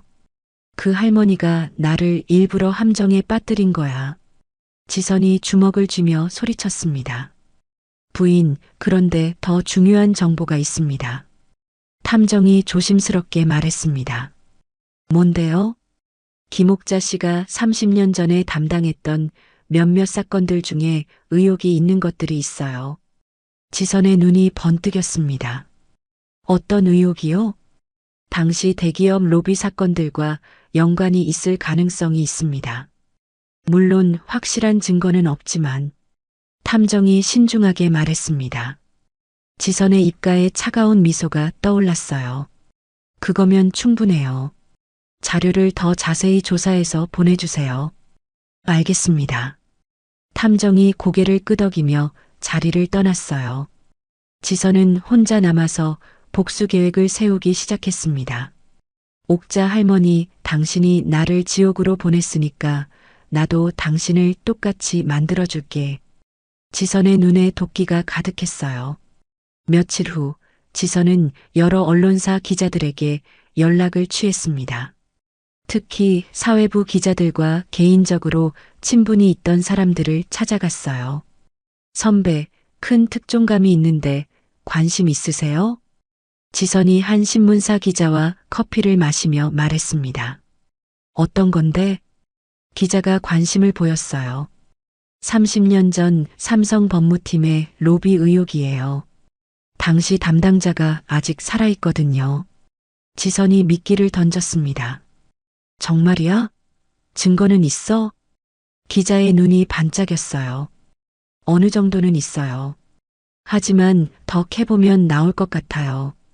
지선이 교묘하게 말했습니다. 이런 식으로 지선은 여러 언론사에 옥자에 대한 의혹을 제기했어요. 직접적인 증거는 없었지만 30년 전 일이라 확인하기 어렵다는 점을 노렸습니다. 일주일 후 한 경제지에서 첫 번째 기사가 나왔어요. 30년 전 삼성 법무팀 로비 의혹 재조명이라는 제목이었습니다. 기사에는 김옥자의 이름이 명시적으로 언급되어 있었어요. 다른 언론들도 하나둘 관련 기사를 쏟아내기 시작했습니다. 법조계 거물에 숨겨진 과거, 검사 며느리 vs 시어머니, 진실 공방. 옥자는 집에서 인터넷 뉴스를 보며 충격을 받았습니다. 자신에 대한 의혹 기사들이 연이어 올라오고 있었어요. 이게 무슨 일이지? 옥자가 당황하며 혼잣말했습니다. 그때 최재훈에게서 전화가 왔어요. 선배님, 지금 상황을 보고 계신가요? 최재훈의 목소리에는 걱정이 가득했습니다. 응, 막 봤어. 이게 다 무슨 소리야? 옥자가 답답한 마음에 물었습니다. 누군가 의도적으로 언론에 제보한 것 같습니다. 선배님, 당분간 연락을 자제하는 게 좋겠어요. 최재훈의 말에 옥자는 충격을 받았어요. 재훈아, 너까지 나를 의심하는 거야? 그런 게 아니라 지금 상황이 너무 민감해서요. 잠시만 기다려주세요. 전화가 끊어진 후 옥자는 멍하니 서 있었습니다. 얼마 후 검찰청장에게서도 비슷한 전화가 왔어요. 선배님, 죄송하지만 당분간 거리를 두는 것이 좋겠습니다. 의혹이 해소될 때까지요. 검찰청장마저 선을 그었습니다. 옥자는 하루아침에 모든 지원군을 잃어버렸어요. 방금까지 자신을 선배님이라고 부르며 존경했던 사람들이 모두 등을 돌린 거였습니다. 지선이가 한 짓이구나. 옥자가 분노에 차서 중얼거렸습니다. 그날 저녁 지선이 옥자의 집을 찾아왔어요. 이번에는 당당한 모습이었습니다. 어머님, 안녕하세요? 지선이 비웃는 듯한 미소를 지으며 인사했습니다. 무슨 일로 왔니? 옥자가 차가운 목소리로 물었습니다. 어머님의 진짜 정체를 알았어요. 삼성 법무팀 상무님이셨죠? 지선이 조롱하는 투로 말했습니다. 옥자는 대답하지 않고 지선을 바라봤어요. 그동안 저를 속이고 계셨군요. 법조계의 어머니라는 분이 며느리한테 그런 대접을 받고만 있었다니. 지선이 계속 도발했습니다. 지선아, 네가 언론에 제보했구나. 옥자가 단호하게 말했습니다. 맞아요. 어머님이 저를 지옥으로 보내셨으니까 저도 똑같이 해드리는 거예요. 지선이 당당하게 인정했어요. 이제 어머님의 법조계 인맥들도 모두 등을 돌렸죠? 어떤 기분이세요? 지선의 목소리에 복수의 쾌감이 묻어났습니다. 옥자는 지선의 치밀한 복수에 감탄하면서도 분노했어요. 네가 그렇게 나올 줄은 몰랐구나. 어머님이 먼저 시작하신 거잖아요. 저는 방어한 것뿐이에요. 지선이 어깨를 으쓱하며 말했습니다. 이제 어머님도 혼자가 되셨네요. 저처럼요. 지선이 마지막 일격을 가했습니다. 옥자는 지선이 떠난 후 거실에 혼자 앉아 있었습니다. 30년간 쌓아온 명성과 인맥이 하루아침에 무너진 상황이었어요. 정말 치밀하게 준비했구나. 옥자가 쓴웃음을 지었습니다. 하지만 옥자는 포기하지 않았어요. 지선아, 이제 진짜 게임이 시작이야. 옥자의 눈에 다시 투지가 불타올랐습니다. 그날 밤 옥자는 서재에서 30년 전 자료들을 다시 정리하기 시작했습니다. 지선이 제기한 의혹들을 하나씩 반박할 수 있는 증거들을 모으기 시작했어요. 진실은 반드시 밝혀진다. 옥자가 다짐하며 밤늦게까지 작업을 계속했습니다. 이제 진짜 마지막 전쟁이 시작되는 순간이었어요. 그 다음날 오전, 옥자는 30년간 보관해온 모든 서류를 큰 상자에 담고 있었습니다. 삼성 법무팀에서 근무하던 시절의 회의록, 업무일지, 그리고 가장 중요한 녹음 파일들까지 모든 것을 정리했어요. 옥자의 손길은 조심스럽지만 확신에 차 있었습니다. 이제 진실을 밝힐 시간이야. 옥자가 마지막 파일을 상자에 넣으며 중얼거렸습니다. 30년간 자신을 보호해 주었던 이 자료들이 이제는 무기가 되는 순간이었어요. 옥자는 정장을 갖춰 입고 검찰청을 향했습니다. 입구에서 기다리고 있던 기자들이 옥자를 발견하고 몰려들었어요. 김옥자 씨, 30년 전 로비 의혹에 대해 어떻게 생각하시나요? 며느리와의 갈등이 이런 일로 번진 것에 대해서는 어떻게 보세요? 기자들의 질문이 쏟아졌지만 옥자는 당당하게 걸어갔습니다. 상자를 든 옥자의 모습에서는 흔들림이 전혀 느껴지지 않았어요. 검찰청 내부로 들어선 옥자를 검찰청장이 직접 맞이했습니다. 최근 언론 보도 때문에 어색한 분위기였지만 검찰청장의 표정에는 미안함이 역력했어요. 선배님, 이런 상황에서 찾아와 주셔서. 검찰청장이 조심스럽게 인사했습니다. 청장님, 이 상자를 받아주세요. 옥자가 무거운 상자를 건네며 말했습니다. 이게 뭡니까? 30년간 보관해온 모든 자료입니다. 지선이의 비리와 관련된 새로운 증거들도 있어요. 옥자의 말에 검찰청장의 눈이 커졌습니다. 회의실로 자리를 옮긴 후 옥자가 상자를 열기 시작했어요. 첫 번째로 나온 것은 두툼한 파일이었습니다. 이건 지선이가 담당한 모든 사건의 세부 분석 자료예요. 제가 직접 조사했습니다. 옥자가 파일을 펼쳐 보이며 설명했습니다. 검찰청장이 자료를 살펴보더니 감탄사를 내뱉었어요. 이런 정교한 분석을 어떻게 해? 그리고 이건 더 중요한 증거입니다. 옥자가 작은 녹음기를 꺼내며 말했습니다. 지선이가 저에게 요양원에 들어가라고 협박하던 대화와 화분을 깨뜨리던 장면을 녹음한 거예요. 녹음기에서 지선의 목소리가 흘러나왔습니다. 이 낡은 집을 팔고 요양원에 들어가세요. 법적으로 강제할 수도 있어요. 검찰청장의 얼굴이 굳어졌어요. 지선의 오만하고 협박적인 목소리가 생생하게 들렸습니다. 그리고 이건 30년 전 제 업무와 관련된 모든 문서들입니다. 옥자가 또 다른 파일을 꺼냈습니다. 당시 모든 의사결정 과정이 회의록에 기록되어 있어요. 제가 혼자 결정한 일은 하나도 없습니다. 검찰청장이 문서들을 하나씩 살펴보더니 고개를 끄덕였습니다. 모든 것이 정당한 절차를 거쳐 이루어진 일들이었어요. 마지막으로 이것을 보세요. 옥자가 은행 거래 내역을 내밀었습니다. 제가 30년간 받은 모든 급여와 퇴직금의 흐름입니다. 의심스러운 입금은 단 한 건도 없어요. 검찰청장은 옥자가 준비한 자료의 완벽함에 놀라지 않을 수 없었습니다. 30년간의 법무팀 경험이 만들어낸 완벽한 반박 자료였어요. 선배님, 정말 죄송합니다. 저희가 성급하게 판단했네요. 검찰청장이 깊이 고개를 숙이며 사과했습니다. 괜찮아요. 의혹이 있으면 확인하는 게 당연하죠. 옥자가 너그럽게 용서했습니다. 그날 오후부터 검찰 수사팀이 옥자가 제공한 새로운 증거들을 분석하기 시작했어요. 지선의 비리 규모는 처음 예상보다 훨씬 컸습니다. 사흘 후 수사팀 팀장이 검찰청장에게 최종 보고를 올렸습니다. 청장님, 충격적인 결과가 나왔습니다. 팀장의 목소리가 떨리고 있었어요.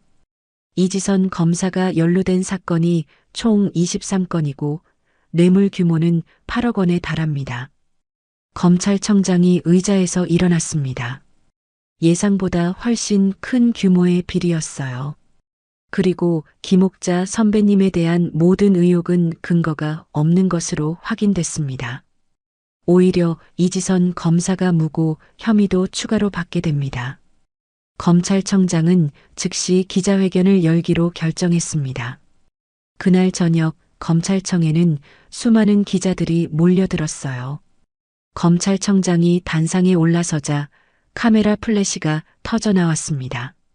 김옥자 씨에 대한 최근 의혹 보도와 관련해서 말씀드리겠습니다. 검찰청장이 엄숙한 목소리로 시작했습니다. 김옥자 씨는 정의로운 제보자였으며 김 씨에 대한 모든 의혹은 근거 없는 것으로 확인되었습니다. 기자들이 웅성거리기 시작했어요. 30년 전 업무와 관련된 의혹들은 모두 사실무근이며 오히려 김 씨는 법조계 발전에 크게 기여한 분입니다. 검찰청장의 발표가 계속되었어요. 일부 언론의 왜곡 보도에 대해 깊은 유감을 표하며 김 씨께 공개적으로 사과드립니다. 옥자는 집에서 생중계되는 기자회견을 지켜보고 있었습니다. 가슴이 벅찬 순간이었어요. 그때 최재훈에게서 전화가 왔습니다. 선배님, 정말 죄송했습니다. 제가 너무 소심했네요. 최재훈의 목소리에는 후회가 가득했습니다. 재훈아, 네가 조심스러울 수밖에 없었던 상황이었어. 이해해. 옥자가 따뜻하게 위로했습니다. 내일 법조계 전체 명의로 선배님께 공식 사과문을 발표할 예정입니다. 최재훈의 말에 옥자는 감동했어요. 다음 날 오전 또 다른 충격적인 소식이 전해졌습니다. 지선에게 구속영장이 발부된 거였어요. 법정에서 지선은 수갑을 찬 채로 기자들 앞에 섰습니다. 며칠 전까지만 해도 당당했던 모습은 온데간데 없었어요. 검사님, 혐의를 인정하시나요? 시어머니께 사과할 말씀은 없으신가요? 기자들의 질문에 지선은 고개만 숙이고 있었습니다. 호송차에 오르는 지선의 뒷모습은 초라하기 그지없었어요. 그날 오후 민수가 옥자의 집을 찾아왔습니다. 문을 열자마자 민수는 어머니 앞에 무릎을 꿇었어요. 어머니, 정말 죄송합니다. 민수의 눈에는 눈물이 가득했습니다. 어머니가 얼마나 대단한 분인지도 모르고 지선이 편만 들었어요. 민수가 흐느끼며 말했습니다. 평생 후회하며 살겠어요. 용서해 주세요. 옥자는 아들의 머리를 쓰다듬으며 일으켜 세웠어요. 민수야, 일어나. 다 지나간 일이야. 어머니, 이제 지선이와 이혼할게요. 어머니하고만 살고 싶어요. 민수가 결심에 찬 목소리로 말했습니다. 옥자는 아들이 진심으로 뉘우치고 있다는 것을 느꼈어요. 저녁 무렵에는 지선의 부모인 이철호와 박영숙이 찾아왔습니다. 두 사람은 옥자 앞에서 깊이 절을 했어요. 사돈어른, 저희가 정말 잘못했습니다. 이철호가 떨리는 목소리로 말했습니다. 딸의 잘못을 대신해서 사과드려요. 평생 죄송하게 살겠습니다. 박영숙도 눈물을 흘리며 빌었어요. 사돈어른들, 일어나세요. 가족인데 그럴 필요 없어요. 옥자가 두 사람을 일으켜 세웠습니다. 원망보다는 연민이 먼저 들었어요. 지선이가 감옥에 있는 동안 영준이는 제가 돌보겠어요. 박영숙이 손자 얘기를 꺼냈습니다. 영준이는 할머니가 많이 보고 싶어 할 텐데. 옥자의 말에 두 사람이 고개를 끄덕였어요. 그날 밤 언론들은 앞다투어 옥자를 재조명하기 시작했습니다. 진실을 밝힌 의로운 시어머니, 법조계에 숨은 어머니, 정의로 돌아오다. 30년 침묵 깨고 나선 법조계 원로. 각종 신문과 방송에서 옥자를 영웅으로 부각시켰어요. 하지만 정작 옥자는 화려한 조명보다는 조용한 만족감을 느끼고 있었습니다. 며칠 후 검찰청장과 대법관들이 옥자를 찾아왔습니다. 감사패를 전달하기 위해서였어요. 선배님, 법조계 발전에 기여한 공로를 인정해 이 패를 드립니다. 검찰청장이 정중하게 감사패를 건네주었습니다. 과분한 상이에요. 제가 한 일은 당연한 거였어요. 옥자가 겸손하게 받아들었습니다. 선배님 같은 분이 계셔서 우리 법조계가 바로 설 수 있습니다. 대법관이 존경하는 눈빛으로 말했습니다. 그날 저녁 옥자는 혼자 거실에 앉아서 감사패를 바라보고 있었습니다. 창밖으로는 평화로운 저녁 풍경이 펼쳐져 있었어요. 지선의 집에는 더 이상 기자들이 몰려들지 않았습니다. 모든 것이 조용히 정리되고 있었어요. 옥자는 30년 전 명함들을 다시 꺼내봤습니다. 이제 이 명함들은 더 이상 숨길 필요가 없었어요. 정의는 결국 승리하는구나. 옥자가 만족스러운 미소를 지으며 중얼거렸습니다. 긴 싸움이 끝나고 진실이 승리한 순간이었어요. 그때 문 밖에서 영준이의 목소리가 들렸습니다. 할머니. 옥자가 문을 열자 민수가 영준이를 안고 서 있었어요. 어머니, 영준이가 할머니 보고 싶다고 해서. 할머니, 보고 싶었어요. 영준이가 옥자의 품에 안기며 말했습니다. 옥자는 사랑하는 손자를 꽉 안아주었어요. 할머니도 영준이가 많이 보고 싶었어. 옥자의 눈에 기쁨의 눈물이 맺혔습니다. 이제야 진정한 가족의 평화를 되찾은 기분이었어요. 그날 밤 옥자는 영준이와 함께 저녁을 먹으며 행복한 시간을 보냈습니다. 민수도 예전에 다정한 아들로 돌아와 있었어요. 어머니, 앞으로는 제가 잘할게요. 민수가 진심 어린 목소리로 약속했습니다. 옥자는 아들과 손자가 곁에 있는 것만으로도 충분했어요. 정의가 승리하고 가족이 화해한 완벽한 하루였습니다.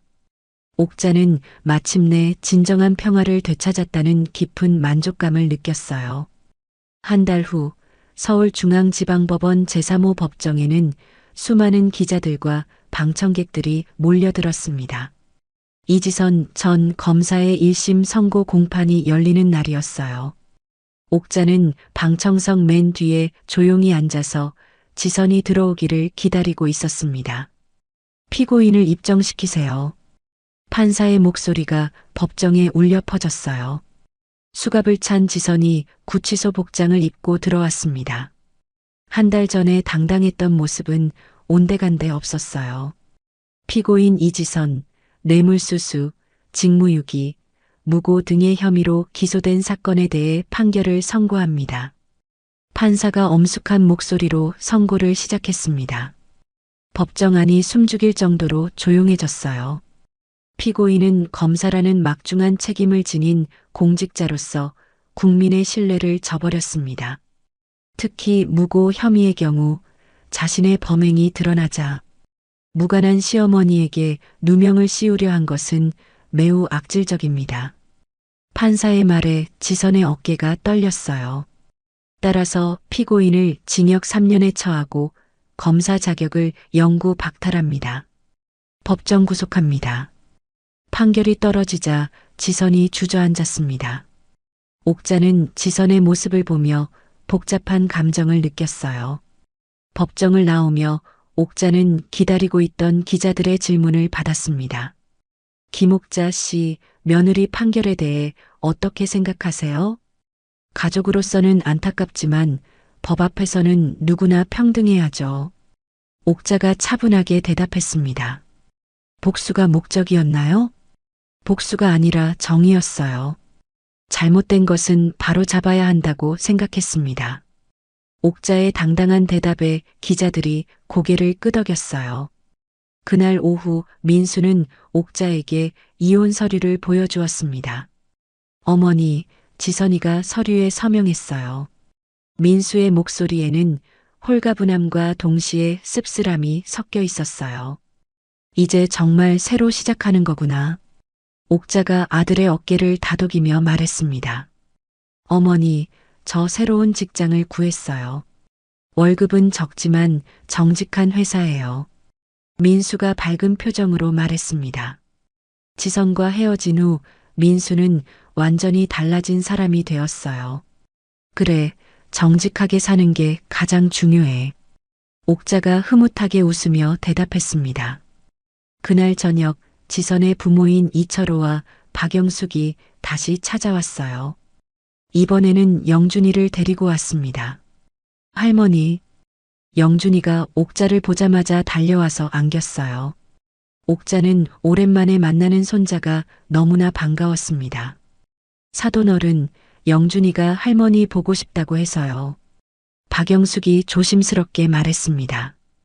예전의 오만한 모습은 완전히 사라져 있었어요. 당연히 자주 와야지. 영준이는 내 손자인데. 옥자가 따뜻하게 말했습니다. 이철호와 박영숙의 눈에 감사의 눈물이 맺혔어요.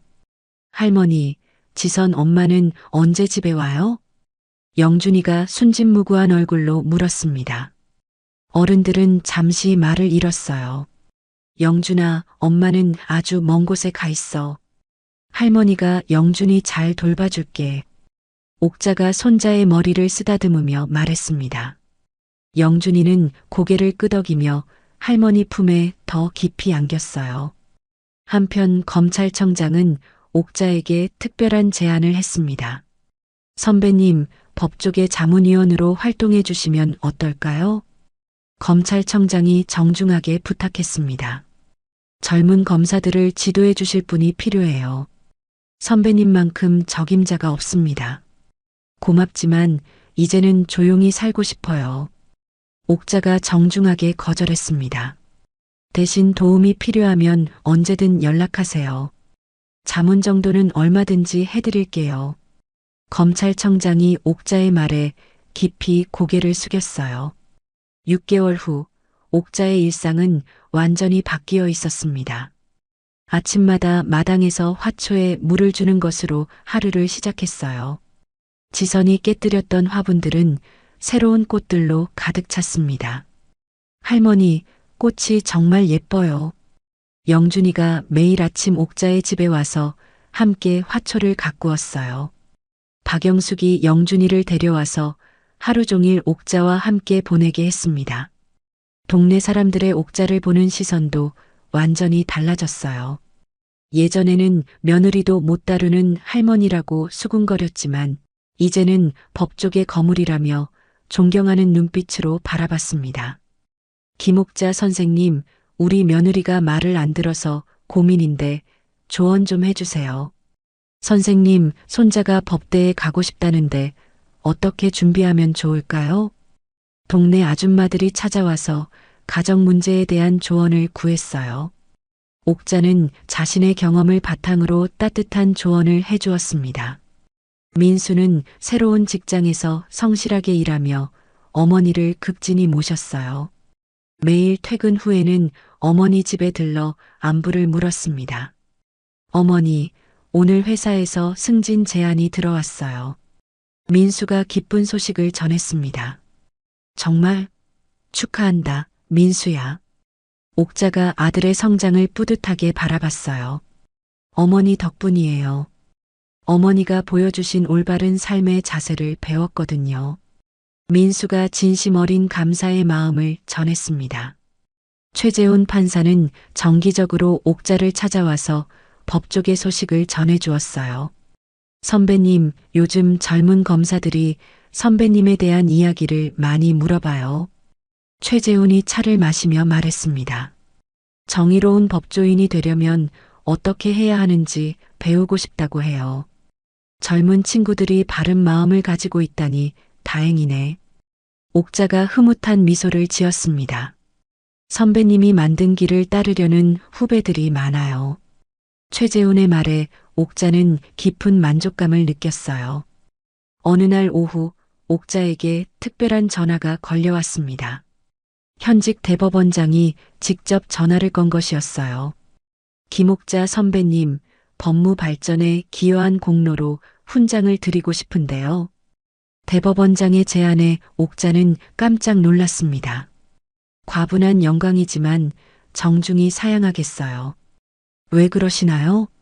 제가 한 일은 당연한 것이었어요. 상은 필요 없습니다. 옥자의 겸손한 태도에 대법원장은 더욱 감동했어요. 가을이 깊어갈 무렵 옥자는 영준이와 함께 동네 뒷산에 산책을 나갔습니다. 단풍이 아름답게 물든 산길을 걸으며 할머니와 손자는 많은 이야기를 나누었어요. 할머니는 정말 대단한 분이에요. 영준이가 할머니를 올려다보며 말했습니다. 영준아, 할머니가 대단한 게 아니라 올바른 일을 했을 뿐이야. 옥자가 손자의 손을 잡으며 말했습니다. 영준이도 커서 올바른 사람이 되어야 해. 힘이 있을 때 약한 사람을 도와주고 잘못된 일을 보면 바로잡을 수 있는 용기를 가져야 해. 네, 할머니처럼 되고 싶어요. 영준이가 진지하게 대답했습니다. 옥자는 손자가 올바르게 자라고 있다는 것을 느끼며 흐뭇했어요. 그리고 영준아, 가족이 가장 소중한 거야. 서로 사랑하고 존중하는 것이 진짜 힘이란다. 할머니, 저도 할머니를 정말 사랑해요. 영준이의 순수한 말에 옥자의 가슴이 따뜻해졌습니다. 저녁 무렵 집으로 돌아온 옥자는 거실에서 차를 마시며 평온한 시간을 보냈어요. 창밖으로는 평화로운 동네 풍경이 펼쳐져 있었습니다. 휴대전화가 울렸어요. 어느 지방 검찰청의 젊은 검사로부터 온 전화였습니다. 선배님, 어려운 사건을 맡게 되었는데 조언을 구하고 싶어서 전화드렸습니다. 젊은 검사의 목소리가 간절했어요. 어떤 사건인데? 옥자가 관심을 보이며 물었습니다. 20분간 통화를 하며 옥자는 후배에게 세심한 조언을 해주었어요. 정의롭고 공정한 수사 방향에 대해 구체적으로 가르쳐 주었습니다. 정말 감사합니다, 선배님. 선배님 말씀대로 해보겠습니다. 젊은 검사가 감사의 인사를 전했습니다. 옥자는 여전히 법조계 후배들의 멘토 역할을 하고 있었어요. 그날 밤 옥자는 일기를 쓰며 하루를 정리했습니다. 오늘도 평안한 하루였다. 영준이와 함께한 산책이 특히 의미 깊었다. 손자가 올바르게 자라고 있어서 마음이 놓인다. 민수도 제자리를 찾아가고 있고 법조계 후배들도 바른 길을 걸어가고 있다. 지선이는 안타깝지만 그것 또한 자신이 선택한 길이다. 옥자는 일기를 덮고 창밖을 바라봤습니다. 별이 아름답게 빛나는 고요한 밤이었어요. 이제 옥자는 진정한 평화를 되찾았습니다. 정의가 승리하고 가족이 화해하고 올바른 길을 걸어가는 후배들을 볼 수 있었어요. 30년간 숨겨두었던 자신의 진짜 모습을 되찾으면서도 동시에 진정한 가족의 사랑을 경험할 수 있었습니다. 옥자는 침실로 향하며 만족스러운 미소를 지었어요. 내일도 영준이와 함께 화초에 물을 주고 동네 이웃들의 고민을 들어주고 후배들에게 조언을 해주는 평범하지만 의미 있는 하루가 기다리고 있었습니다. 진정한 힘은 올바름에서 나오는구나. 옥자가 마지막으로 중얼거리며 불을 껐습니다. 그리고 자신이 지켜낸 가족의 평화와 정의로운 삶에 대한 깊은 만족감 속에서 편안한 잠에 빠져들었어요. 모든 것이 제자리를 찾은 완벽한 밤이었습니다. 김옥자 할머니는 결국 모든 것을 되찾았습니다. 30년간 숨겨두었던 자신의 진짜 모습을 드러내며 정의를 실현했고 잃었던 가족의 사랑도 되찾았어요. 지선은 자신의 오만함과 탐욕의 대가를 치르며 3년간 감옥에서 지내게 되었습니다. 하지만 무엇보다 중요한 것은 옥자가 복수가 아닌 정의를 선택했다는 점입니다. 그 결과 아들 민수는 진정한 효자로 거듭났고 손자 영준이와의 소중한 시간도 되찾을 수 있었어요. 때로는 참는 것이 미덕이지만 선을 넘는 불의 앞에서는 당당히 맞서야 한다는 것을 보여준 이야기였습니다. 진정한 힘은 학벌이나 지위에서 나오는 것이 아니라 올바른 마음에서 나온다는 교훈을 남겨줍니다. 이야기를 끝까지 들어주신 분이 계시다면 잘 들었다고 댓글 하나만 남겨주세요. 지금까지 똑순이 사랑방이었습니다. 감사합니다.